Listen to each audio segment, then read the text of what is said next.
కష్టాలను పోగొట్టుకోవాలంటే ఏం చేయాలి? కష్టాలను పోగొట్టుకోవాలంటే ఒకే ఒక మార్గం ఉందండి. అదేంటో చెప్తాను. దానికి ముందు మీకు ఒక కథ చెప్తాను. ఒక ఆయన అలా వెళుతూ ఉన్నాడట. ఆయన తన వెనక వస్తున్న తన నీడను చూసుకొని, ఇదేంటి, ఈ నీడెందుకు నాతో వస్తుంది అంటూ పరిగెడుతూ ఉన్నాడట. నీడ కూడా ఆయనతో పాటే పరిగెడుతూ ఉందట.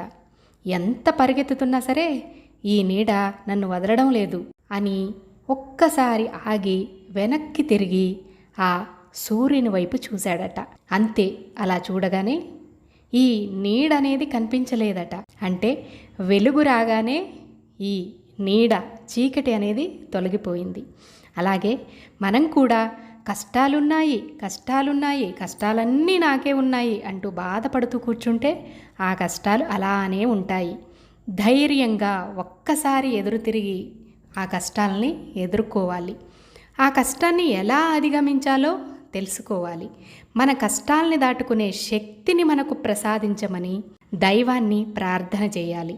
అలా ఉండగలిగినట్లయితే ఎప్పుడూ కూడా ఎటువంటి దుఃఖము, బాధ అనేవి మనకు ఉండవు. సాక్షాత్తు ఆ భగవంతుడే మానవునిగా అవతారం తీసుకుని ఎన్నెన్నో కష్టాలను అనుభవించి కష్టాల్ని ఎలా అధిగమించాలి, కష్టాలు వచ్చినప్పుడు కూడా ఎలా ధైర్యంగా, ధర్మంగా నిలబడాలి అని ఆయన ఆచరించి మనకు చూపించారు. ఆ విధంగా మనం దైవం చూపించిన దారిలో నడిస్తే మనల్ని ఏ కష్టం కూడా ఏమీ చేయలేదు.